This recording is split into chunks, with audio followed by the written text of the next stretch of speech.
বেয়াদব অসভ্য লম্পট কোথাকার। রাস্তায় মেয়ে দেখলে কি মাথা ঠিক থাকে না নাকি? নিজের চেহারা আয়নায় কখনো দেখছিস? তোর মতো ছেলে আমার দিকে চোখ মারিস, আমাকে কি এত সস্তা মনে হয়? অরিন থাম, শুভ কাজে যাচ্ছি, ঝামেলা বাড়াস না।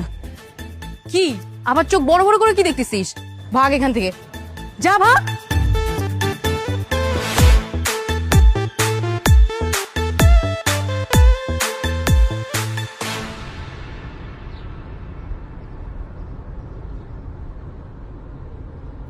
এইসব আজে বাজে ছেলেদের কাছ থেকে প্রপোজ পেতে পেতে আমি অতিষ্ঠ।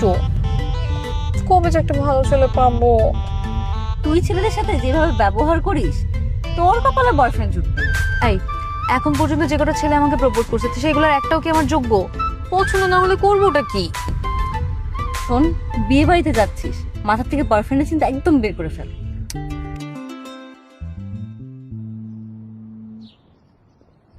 ভালো কথা বলছিস তো।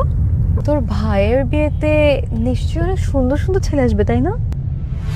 ভাই আর বন্ধু বা আমাদের আত্মীয় স্বজনের মধ্যে এরকম কেউ নেই। হ্যাঁ, তবে মেয়ের পক্ষের কেউ থাকলেও থাকতে পারে। মেয়ে পক্ষ, ছেলে পক্ষ, বাবুর্চি পক্ষ, যে পক্ষেরই হোক আমার কোনো সমস্যা নেই। আমি শুধু সুন্দর আর পার্সোনালিটি সম্পন্ন একটা ছেলে দেখলে ডিরেক্ট গিয়ে প্রপোজ করে দিব। হ্যাঁ হ্যাঁ, দোয়া করি তোর কপালে অনেক তাড়াতাড়ি একটা বয়ফ্রেন্ড জুটুক। তোকে এরকম নিরামিষ দেখতে একদম ভালো লাগে না।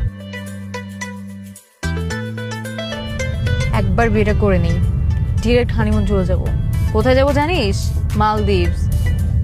আর কত দূর তোর বাড়িতে? কতক্ষণ যেতে হবে? আরো অনেক দূর, 2-3 ঘন্টা তো লাগবেই।